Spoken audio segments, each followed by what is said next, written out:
से संसार में सब कुछ उपलब्ध हो, शक्ति, सौंदर्य, ज्ञान, प्रेम, और फिर भी जो उनमें लिप्त ना हो, वही है विरक्त। पर अगर उस विरक्ति का सर्वोच्च उदाहरण देखना हो तो शिव से श्रेष्ठ कोई नहीं। ना उन्हें स्वर्ण की लालसा है, ना सिंहासन का मोह, ना किसी राजा की महिमा चाहिए, ना किसी देवता की प्रशंसा। वो श्मशान में रहते हैं, भस्म लगाए रहते हैं, क्योंकि उन्हें संसार की सबसे कटु सच्चाई से प्रेम है। सब नश्वर है। शिव का विरक्त रूप हमें सिखाता है कि जब तुम भीतर से भर जाओ, तब बाहर की कोई चीज तुम्हें बांध नहीं सकती। वो गृहस्थ होते हुए भी योगी है, पति होते हुए भी पूर्ण रूप से स्वतंत्र।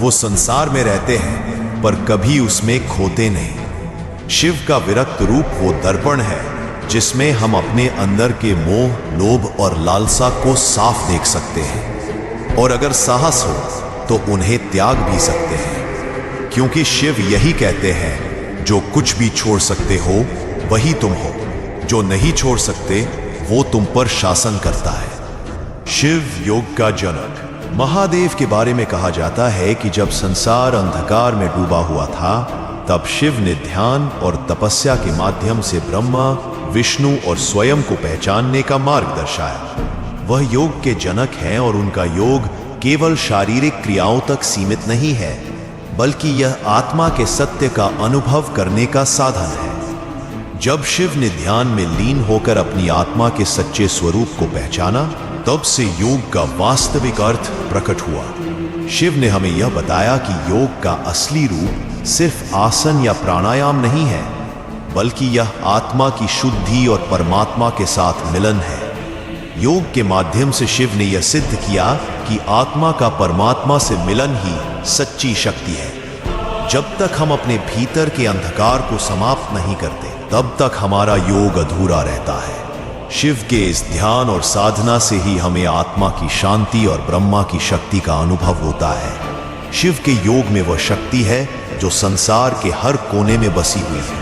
शिव के ध्यान और साधना से हमें यह सीखने को मिलता है कि आत्मा की शुद्धि से ही हम परमात्मा के निकट पहुंच सकते हैं। आजकल हर कोई मोह में बंधा है, प्यार में डूबा और फिर उसी में डूबकर टूट जाता है। कहता है, मैंने तो सच्चा रिश्ता निभाया, फिर मेरे साथ ही ऐसा क्यों हुआ? अरे मूर्ख, ये तेरा अंत नहीं, ये महादेव की शुरुआत है। तू रोया क्योंकि तुझे इंसान से उम्मीद थी। तू टूटा क्योंकि तूने दिल किसी नश्वर से जोड़ दिया। पर जान ले, जिनसे तूने उम्मीद लगाई वो खुद अधूरे थे।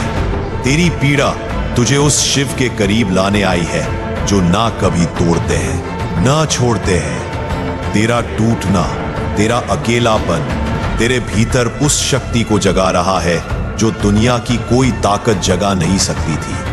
अब मोह से उठ और महादेव से जुड़। जिसे तूने खोया है वो तेरा भ्रम था, जिसे पाना है वो अब तेरा शिव रूप है। दूसरों से दिल लगाने वाला टूटता है, पर जो दिल शिव को समर्पित करता है वो खुद शिव जैसा बन जाता है।